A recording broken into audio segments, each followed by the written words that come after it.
Bismillahirrahmanirrahim. Assalamualaikum warahmatullahi wabarakatuh. Izin memakan diri, nama saya Raihan Bainuddin dengan NIM akhir 124 dari kelas C.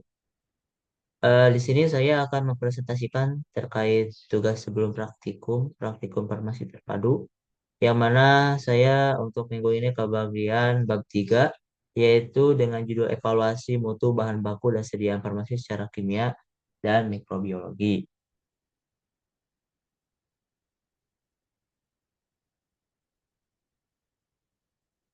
Karena di sini saya akan membacakan terkait capaian pembelajarannya.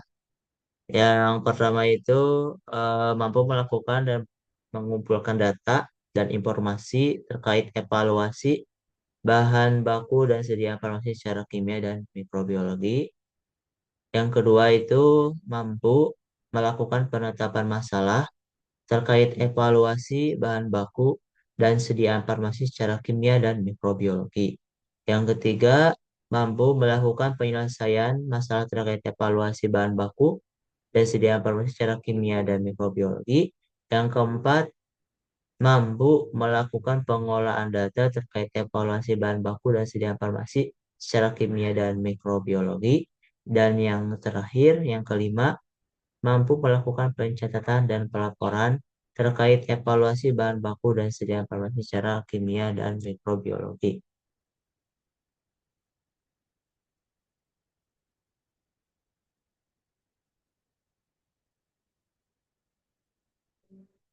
Di sini juga saya akan menjelaskan terkait eh, praktikum yang akan dilakukan ya.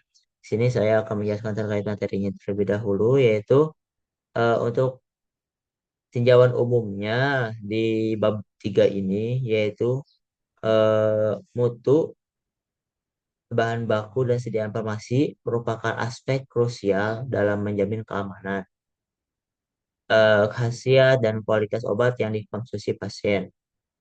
Evaluasi mutu dapat dilakukan melalui pendekatan kimia dan mikrobiologi sesuai dengan standar Farmakope Indonesia, regulasi peraturan pemerintah dan atau pedoman internasional, misalnya seperti WHO, USP, dan juga GMP. Untuk evaluasi mutu sediaan kimianya itu meliputi pengujian identitas, kemurnian, kadar, dan stabilitas bahan baku dan produk jadi. Metode analisis yang digunakan dapat berupa titrimetri, grafimetri, spektrofotometri, kromatografi baik KLT, KCKT, dan juga GC, hingga spektrofotometri massa. Tujuan utamanya itu memastikan zat aktif sesuai, baik secara spesifikasi, bebas dari pengotor berbahaya, serta konsisten dengan klaim label. Untuk evaluasi mutu secara mikrobiologinya, berfokus pada kontaminasi mikroba dalam bahan baku maupun sediaan farmasi, meliputi uji angka lempeng total, cemaran spesifik, baik secara dari bakteri E. coli, Salmonella, Staphylococcus aureus, Pseudomonas aeruginosa, jamur atau kapang, uji sterilitas, serta uji endotoksin sangat penting, terutama untuk sediaan steril, baik injeksi, ophthalmic, infus, maupun produk non-steril, baik dari sediaan tablet, sirup, kosmetik, dan herbal. Untuk regulasi dan standarnya, pengujian mutu dilakukan sesuai standar pemakaman Indonesia, USP, BP, EP, JP, serta pedoman dari BPOM dan WHO GMP. Evaluasi mutu mendukung dari Quality Assurance atau QA dan Quality Control atau QC dalam industri farmasi. Untuk peran evaluasi mutu dalam industri farmasi itu yang pertama, menjamin konsistensi mutu obat dari batch ke batch. Kedua, melindungi pasien dari resiko obat substandar, palsu, atau kontaminasi. Yang ketiga, mendukung izin edar, audit, dan sertifikasi mutu.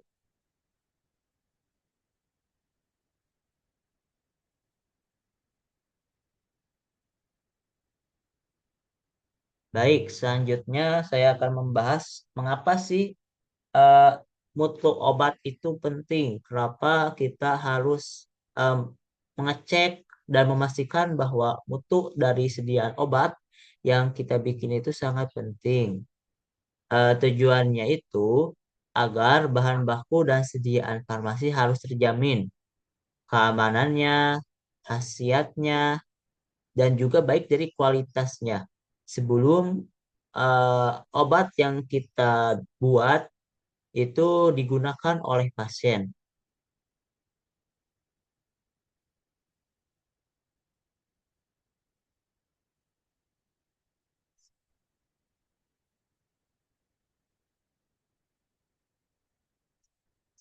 Dan juga untuk efektivitas, obat harus mengandung zat aktif dalam jumlah yang tepat untuk menyembuhkan.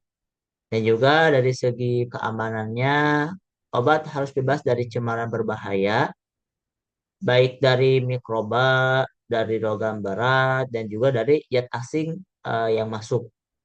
Kita harus benar-benar teliti lah dari segi keamanannya. Kita harus pastikan bahwa dari keamanan obat sudah terjamin dan juga sudah terstandar supaya hasilnya juga bagus, sediaannya juga teruji dari segi keamanannya. Terus kita juga harus menguji dari konsistensi. Setiap batch produk harus memiliki kualitas yang sama. Kenapa harus memiliki konsistensi? Supaya obat yang kita bikin itu sudah tersusun gitu. Dari segi konsistensinya, dari segi produk yang kita itu kualitasnya sama, tidak beda-beda. Dan juga supaya dari konsumen juga percaya gitu ke kita bahwa obat yang kita bikin itu selalu sama dari segi semuanya, dari konsistensi semuanya. Juga untuk meningkatkan dari kepercayaan diri konsumen dan juga pasiennya. Dan untuk efektivitas ya tadi, mengapa obat itu harus mengandung zat aktif dalam jumlah yang tepat untuk menyembuhkan dan juga dari efektivitasnya juga harus tepat gitu.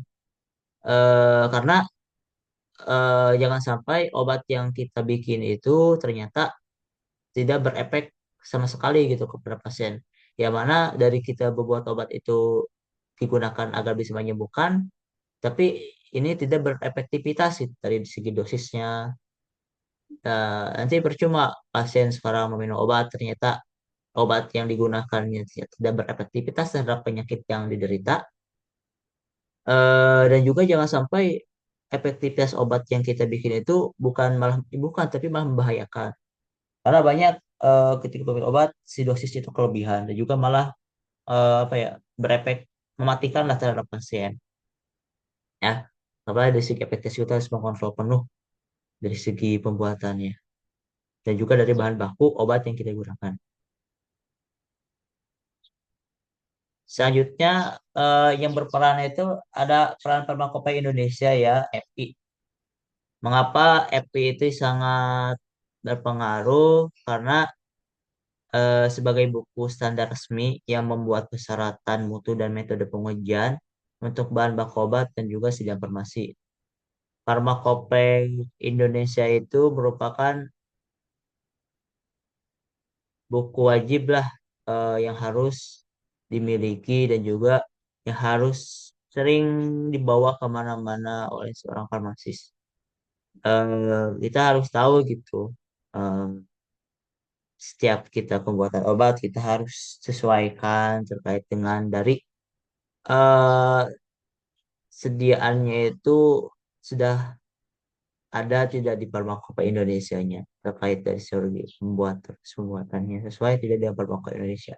Dan juga dari segi cetak aktifnya apakah sudah aman itu dan ada di Farmakopeia Indonesia. Kita harus sering-sering gitu membuka Farmakopeia Indonesia untuk memastikan bahwa zat aktif yang kita gunakan sesuai gitu dengan standar Farmakopeia Indonesia-nya.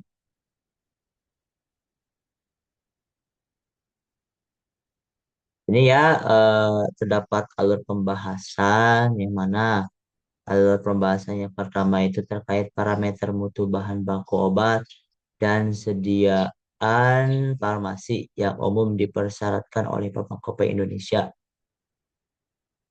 Yang kedua itu ada metode analisis kimia dan psikokimia yang umum digunakan di Pharmacopeia Indonesia. Yang ketiga itu pengujian mikrobiologi yang dipersyaratkan di Pharmacopeia Indonesia.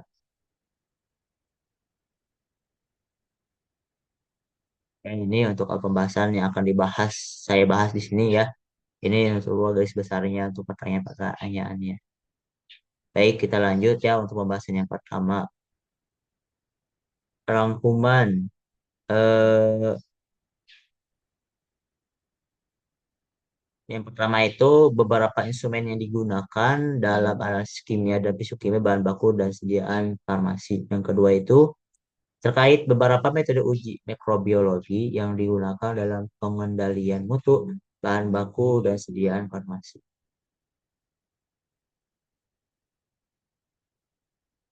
Untuk parameter mutu bahan baku obat dan sediaan farmasi yang umum dipersyaratkan oleh Pharmacopeia Indonesia itu apa ya terdiri dari identitas bahan, yang kedua itu kemurnian bahan, yang ketiga kadar zat aktif, yang keempat karakteristik organoleptik, yang kelima dari batas cemaran, yang keenam dari stabilitas, yang ketujuh dari keseragaman dosis. Di sini ada untuk identifikasi yang mana verifikasi autentisitas bahan sesuai monografi, memastikan bahwa bahan yang digunakan adalah zat yang benar. Metode yang digunakan, yang pertama itu ada uji kimia, yang kedua itu spektroskopi, yang ketiga itu ada kromatografi. Untuk kemurniannya, yang pertama itu ada bebas zat pengotor dan cemaran berbahaya. Yang kedua pengujian logam berat, mikroorganisme, residu, dan pelarut. Yang ketiga ada manfaat menjamin keamanan penggunaan obat. Untuk kadar zat aktif, itu penentuan jumlah zat aktif dalam bahan dan sediaan. Yang kedua itu rentang kadar yang dipersyaratkan, yaitu contohnya rentangnya itu dari 90 sampai 110%. Yang ketiga itu ada pengaruh kadar terhadap efektivitas obat. Untuk karakteristik fisik dan organoleptiknya, kita bisa melihat dari segi warna, bau, bentuk kelarutan, dan juga titik lebur. Untuk pengaruh karakteristik fisik terhadap kualitas dan juga dari penerimaan pasiennya.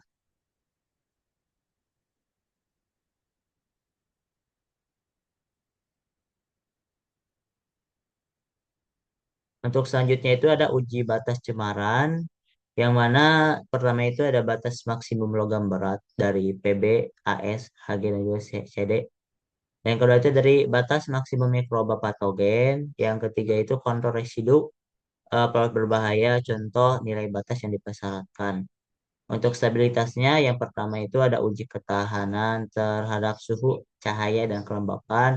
Yang kedua itu ada pentingnya stabilitas untuk masa simpanan dan keamanan obat.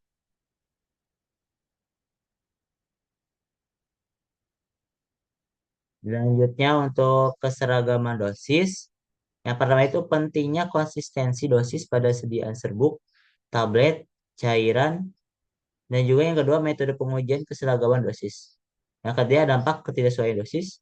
Untuk kesimpulannya, yang pertama parameter mutu memastikan keamanan, khasiat, dan kualitas obat. Yang kedua, penerapan standar Pharmacopeia Indonesia wajib dalam produksi obat. Yang ketiga, pengujian mutu penting untuk perlindungan konsumen.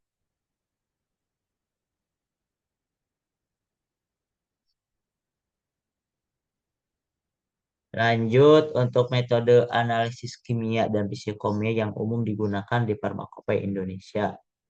Yang pertama itu ada metode analisis kimia, yang kedua ada metode analisis fisikokimia.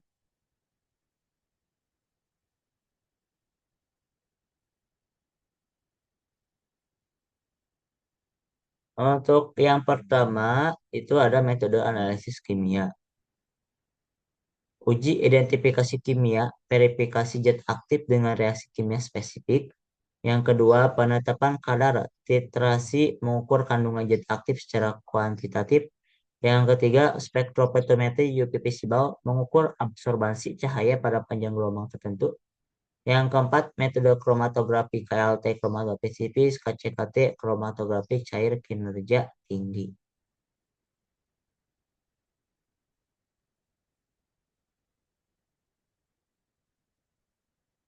Untuk selanjutnya itu ada metode analisis fisikokimia, spektroskopi infrared atau FTIR menentukan gugus fungsi dalam molekul, eh, analisis thermal DSC, TGA untuk mengukur perubahan sifat fisik kimia berdasarkan suhu, dan juga untuk pengujian titik lebur, yang mana pengujian titik lebur untuk menentukan kemurnian padatan, pengukuran rotasi optik, untuk melihat aktivitas optik dari senyawa yang digunakan.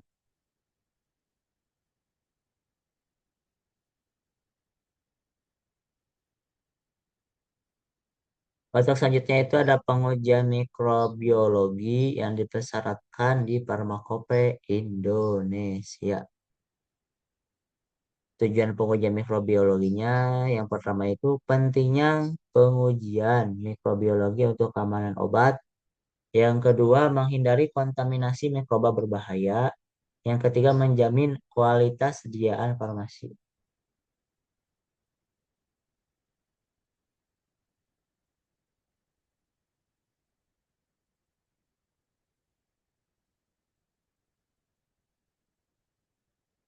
Untuk selanjutnya ada uji sterilitas. Tujuannya itu untuk memastikan sediaan steril bebas mikroorganisme dan mikroorganisme hidup ya. Yang kedua, metode inkubasi sampel dalam media cair khusus selama 14 hari atau 2 minggu. Yang ketiga, hasil tidak ada pertumbuhan mikroba. Harus ya hasilnya. Nanti uji batas mikroba menentukan jumlah mikroorganisme total maksimal pada sediaan non steril. Yang kedua, memastikan ketiadaan mikroba patogen seperti Salmonella dan E. coli. Metode kultur pada media selektif dan non-selektif. Ya, ini untuk tujuan metode dan juga hasil dari uji selektif dan uji mikroba. Yang mana intinya kalau uji selektif itu hasilnya itu tidak terjadi pertumbuhan mikroba. Kalau uji batas mikroba itu memastikan gitu dari ketiadaan mikroba patogennya. Selanjutnya ada uji efektivitas pengawet yang mana untuk memastikan pengawet bekerja menekan pertumbuhan mikroba. Yang kedua, dilakukan pengujian pada sediaan selama waktu tertentu. Yang ketiga, penting untuk sediaan cair yang rentan kontaminasi.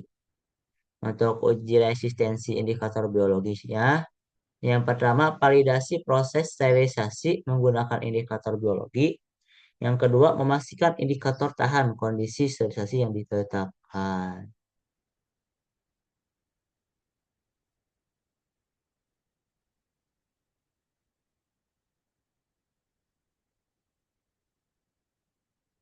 Ya, dilanjut ya di sini terdapat beberapa instrumen dari kimia dan kimia untuk bahan baku dan sediaan farmasi. Yang pertama ada prinsip metode untuk spektrometer itu UV visible-nya untuk pengukuran serapan cahaya di daerah UV visible oleh molekul berdasarkan eksitasi elektro. Untuk spektrometri inframerahnya, pengukuran serapan radiasi inframerah oleh molekul menyebabkan vibrasi ikatan. Selanjutnya, untuk kromatografi cair tinggi, kinerja tinggi, pemisahan komponen berdasarkan interaksi dengan fase diam dan fase gerak dalam kolom. Untuk selanjutnya ada KLT, kromatografi lapis tipis, pemisahan campuran berdasarkan perbedaan kepolaran dan afinitas terhadap fase diam. pelat tipis dan atau adsorben, dan fase gerak atau eluen.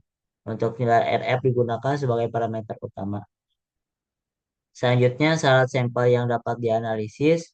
Sampel harus bisa menyerap cahaya UV visible, umumnya larutan dengan gugus kromofor atau aromatik. Untuk spektrometri inframerah, sampel dengan ikatan yang dapat bergetar dan menyerap IR, baik padatan atau cairan yang cukup murni.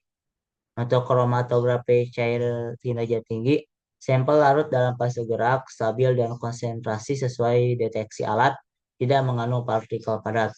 Untuk KLT kromatografi lapis tipis, senyawa organik atau anorganik yang stabil pada LWN dan absorben larut jernih, campuran senyawa tidak volatil. Yang ketiga, prinsip analisis kualitatif, spektrofotometri visible-nya, berdasarkan panjang gelombang X-max khas zat spektrum absorbasi dibanding standar. Spektrofotometri inframerahnya identifikasi gugus fungsi dari sisi puncak serapan IR. Untuk kromatografi CR rendah tinggi, identifikasi zat berdasarkan waktu retensi dan pola kromatogram. Untuk KLT, kromatografi lapis tipis, perbandingan nilai RF antara sampel dan standar senyawa sama jika nilai RF selisih kurang dari 0,2.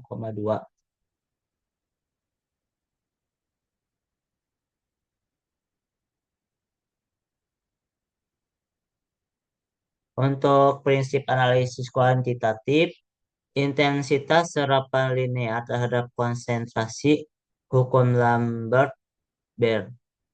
Intensitas serapan pada puncak tertentu dibanding standar kurva kalibrasi, luas atau tinggi puncak kromatogram dibanding standar kurva. Luas intensitas bercak diukur dengan densitometer atau pita visualisasi, kemudian dibanding standar KLT densitometri.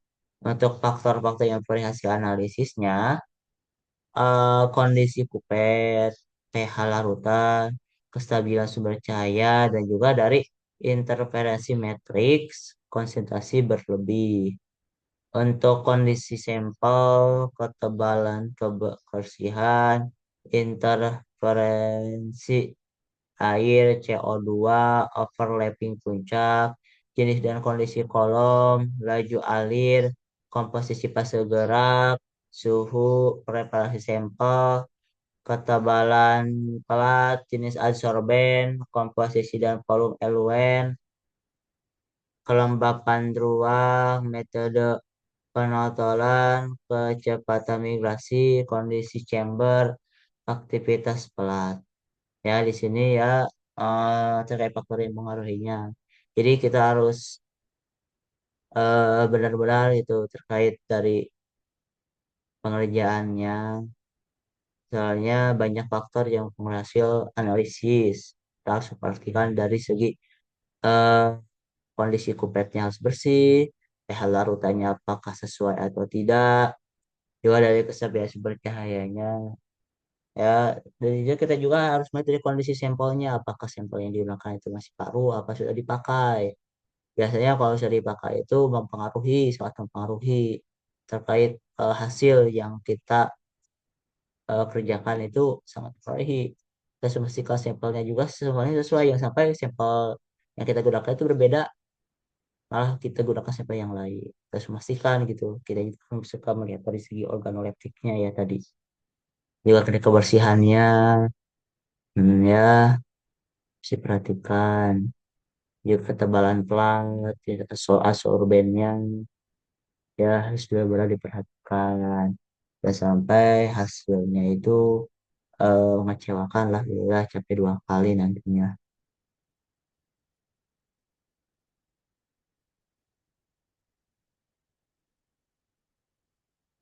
Di sini ada beberapa metode ya, metode uji untuk pengambilan mutu bahan baku dan informasinya. Yang pertama itu ada prinsip metode. Untuk uji serialitas, sampel diuji untuk memastikan tidak ada pertumbuhan mikroorganisme pada media sterilisasi. Bisa dengan inokulasi langsung atau penyaringan membran.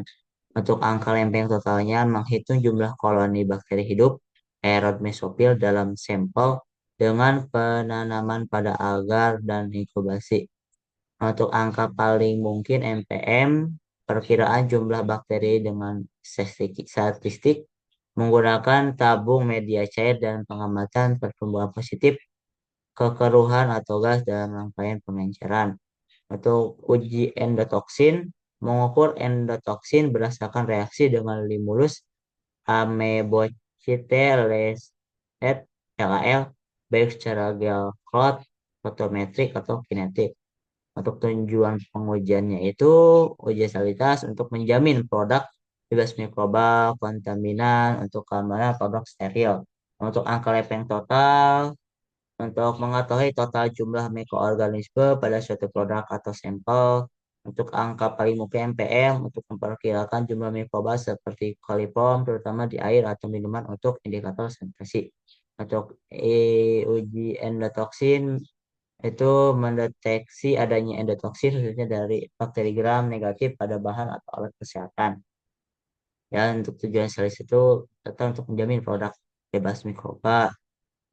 Emang selitus kan eh, kenapa kita uji sterilitas? Karena untuk kita memastikan bahwa sampel yang kita uji emang bebas steril gitu. Tidak ada mikroba atau juga tidak ada zat lain yang masuk ke dalam sampel yang kita uji sterilitas. Untuk apply total itu untuk mengetahui eh, total jumlah mikroorganisme yang kita uji. Biasanya kita hitung ada deteksi alatnya ya, jadi kita hitung yang totalnya ada berapa.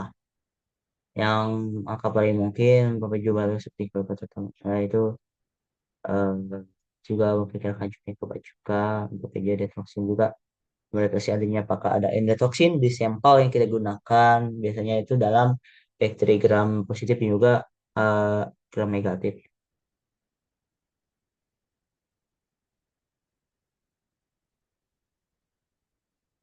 Ini ada media yang digunakan, itu ada thioglycolate broth, ada soybean casein diges broth, ada sabu sabu sob sabouraud broth, ada juga ya itu tergantung sesuai dengan farmakope. Untuk nutrien agar plat count agar PCA atau media agar sesuai target mikroba, ada lactose broth, Biridian grain, lactose bile broth, GBLBB, ada Elsin, methylen, blue agar EMBA, ada reagen LAI, lautan endotoxin standar. Ya, di sini eh, untuk media yang digunakannya ini ya tergantung macam mana, tergantung kompleks juga. Yang lainnya itu menyesuaikan. Untuk masa inkubasinya nih eh, ada 14 hari pada suhu 20 sampai 25 Celcius dan juga atau 30 sampai 35 Celcius suhunya. Terus juga ada 24 sampai 48 jam pada suhu 35 sampai 37 Celcius. Selanjutnya itu ada 24 sampai 48 jam pada suhu 35 sampai 30 Celcius yaitu media. Lalu ada 30 sampai 60 menit pada suhu 30 Celcius. Gel cloud sesuai instruksi untuk metode lain. Untuk interpretasi data tidak ada pertumbuhan mikroba. Jadi jumlah koloninya itu 25 sampai 300 atau 30 per 300 flat. Jumlah tabung reaksi positif reaksi positif dibanding table positif bila terbantu kekebalan.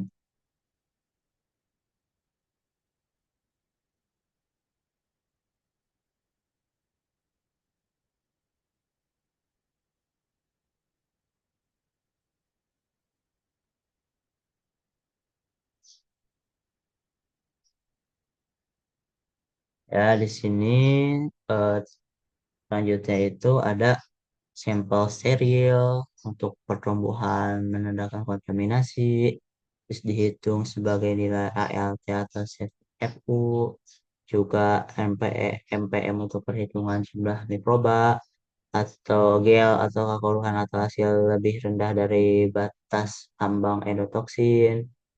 Lalu ada prinsip pengambilan kesimpulannya jika seluruh media tidak ada pertumbuhan mikroba atau sampel dinyatakan steril. Ini ya untuk kesimpulannya, jika sampel yang digunakan itu tidak terdapat pertumbuhan mikroba dan juga tidak terdapat zat lain ya yang masuk nanti tidak steril. Juga nilai ALT CPU tidak melebihi standar mutu berarti lolos uji. Untuk nilai NPM dari table dibandingkan standar jika di bawah batas maka lolos. Juga jika kadar endotoksin di bawah ambang batas yang dinyatakan aman. Untuk selanjutnya itu ada faktor-faktor yang mempengaruhi hasil analisis, titik kritis, juga teknik aseptis saat pengambilan dan inokulasi sampel, kualitas media, sterilisasi, inkubasi cukup waktu untuk pengisian sampel yang tepat, homogenisasi kualitas media agar inkubasi waktu sesuai dengan cara dari homogenisasi sampel, kurasi, teknik pemindahan, ketepatan waktu inkubasi, terus dari kontaminasi alat, spesifitas dan kualitas reagen, PAL, suhu, dan juga dari waktu reaksinya. Ya, ini untuk prinsip-prinsipnya.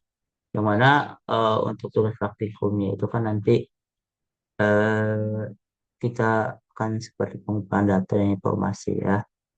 Dari segi penelitian masalah, penyelesaian masalah, juga pengolahan data, serta pencatatan apa terkait evaluasi bahan baku dan informasi secara kimia dan juga eh, probiologi terhadap proses yang digunakan ya. Eh, di sini kita telah menjelaskan terkait apa aja sih dari segi prinsip pengambilan kesimpulannya, faktor yang mempengaruhi. Di sini ada media yang digunakannya apa aja, masa inkubasinya apa aja, referensi dasarnya gimana, ada prinsip metodenya bagaimana, tujuannya apa, kita melakukan praktikum itu ada ya. Untuk prinsip analisis kualitatifnya, faktor yang pengaruhnya analisisnya ada di sini. Untuk prinsip metode, salah sampel yang dapat dianalisisnya. Jadi kita tidak sembarangan ya gitu ya. Harus sesuai dengan prinsip dan metode. Sini sudah dijelaskan terkait kesimpulan-kesimpulannya, serialitas, uji batas, apa pengertiannya, analisis kimia, analisis mikrobiologis, seragaman dosis,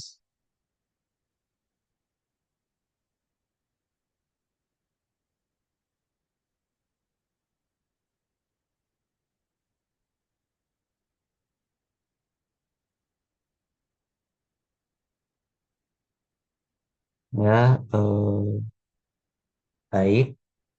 Mungkin eh, seperti itu yang dapat saya jelaskan, juga saya sampaikan terkait pada materi bab 3 ini untuk praktikum layanan terpadu ya. em, Praktikum terpadu terkait praktikum terpadu. Terima kasih. Sekian yang dapat saya sampaikan.